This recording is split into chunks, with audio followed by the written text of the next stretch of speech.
Mwaka jana, na nafikiri hili ni jambo muhimu sana, mwaka jana iko timu iliingia kwenye uwanja wetu wa Mkapa na wakachimba kwenye nyasi hizi wakaweka dawa. Matokeo yake wameleta fungus na hasara kubwa sana kwa taifa. Imekuwa ni hasara kubwa na taifa limeingia gharama kubwa kwa sababu tu ya ushirikina uliofanyika kwenye ule uwanja. Kwa hiyo mimi ningeomba mambo matatu muhimu kwa timu zetu zote. Moja, tufanye mazoezi, tujiandae, lakini la pili tuwe na wachezaji wenye vipaji. Na mwisho tuamini ya kwamba dakika 90 zinaamua mpira kwa kumtanguliza Mungu. Tukiendeleza huu ushirikina utakuja kuua watu kwenye uwanja bure na mwisho wa siku tutapata mafanikio. Na ndio maana unaona hata kwenye mageti watu wanaingia, wengine waingie kinyume nyume, wengine wanatafuta namna wakienda kwenye dressing room, wengine sio wafanyaji. Sasa hizo bidii zote na hizo mbinu zifanyike basi kwenye mazoezi na kuwapata wachezaji wazuri ili tuweze kupunguza mambo kama hayo. Na kwa namna hiyo pia sisi kama wizara tunapiga marufuku kabisa hata mambo ya kuleta mabouncer, ya kufanya yani inakuwa sasa kama ni fujo wakati ni sehemu ya burudani. Tungetamani kuona watoto wetu wanafurahi kuja uwanjani bila kuwa na hofu yoyote ile. Ukimleta bouncer aje kama sehemu ya showcase, kwa sababu na yeye ni ajira yake ya kuonyesha mbwembo, lakini sio kwa ajili ya kukamiana na kuja kuumizana uwanjani. Mheshimiwa Mwenyekiti, nafikiri pia nitakuonyesha picha, utaona hapa ndipo walipochimba na matokeo yake sasa ugonjwa ukaanza kuingia. Sasa sijajua ni timu gani, lakini unaona sasa haya yote haya na asili kwa kiwango kikubwa sana. Unaona hapa ndio sehemu ambayo nafikiri Mheshimiwa Tayataro, unaona hapa ndio sehemu ambapo hapa sasa sikuwepo, lakini hizi ni taarifa za watendaji wetu ya kwamba haya mambo ya of course ni sehemu nyingine ya mbwembwe. Wengine hata unakuta tu hamna cha maana anachofanya pale, lakini anatisha watu na nini, ila kiuhalisia ni kwamba nyasi zetu tunahitaji tuzitunze. Wizara yetu tumejipanga na hatutawaangusha waheshimiwa wabunge, na tukimaanisha kwamba hatuwaangushe waheshimiwa wabunge maana hatutawaangusha wananchi. Lakini sambamba na hilo hatutamwangusha Daktari Samia Suluhu Hassan, Rais wa Jamhuri ya Muungano, ambaye kwa kweli amewekeza fedha nyingi sana haijapata kutokea.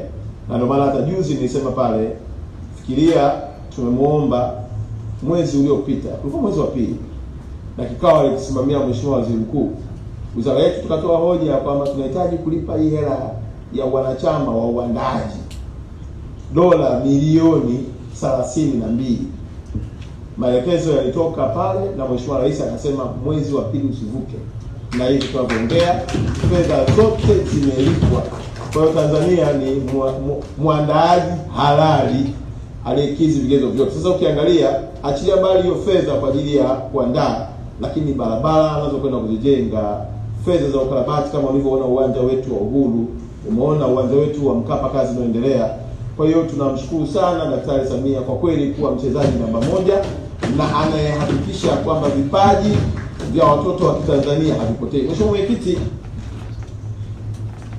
kafu walipokuja kufanya mkutano wao hapa Tanzania, tulipata nafasi pia ya kuongea na rais wa kafu, na nilimwomba mahususi ofisi zao ziwe hapa Tanzania, na sisi tukapewa jukumu la kutafuta eneo na flat nao tayari Mheshimiwa Rais tena Daktari Samia amelizia lile jengo la Nyerere Convention, ndio zitakuwa ofisi za kafu kwa shughuli zote za mashindano yatakayofanyika hapa nchini Tanzania.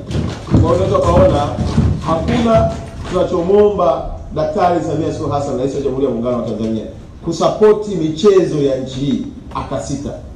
Uwepo wake, utayari wake na nguvu kubwa aliyowekeza ni kuhakikisha kwamba vijana wanapata fursa ya kuonyesha vipaji.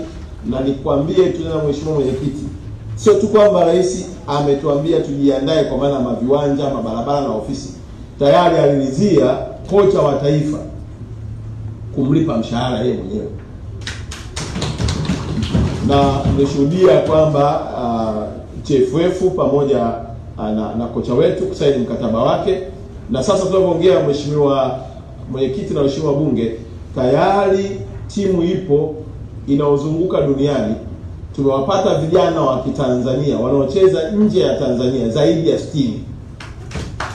Na sasa kocha na timu yake na benchi la ufundi wanaangalia kigezo kimoja baada ya kingine kuhakikisha kwamba wale watakaokuwa wamefiti kwa mahitaji ya kocha wanaingia kazini kwa ajili ya kuanza kunolewa kwa maandalizi yetu ya AFCON 2027.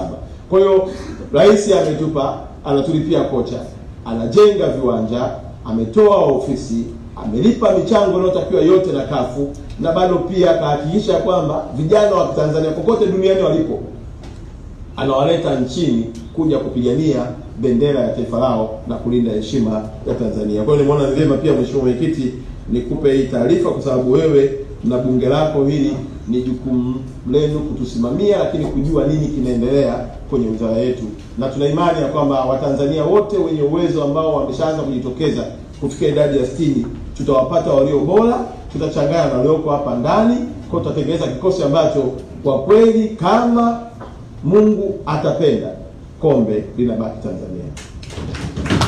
Naomba kwa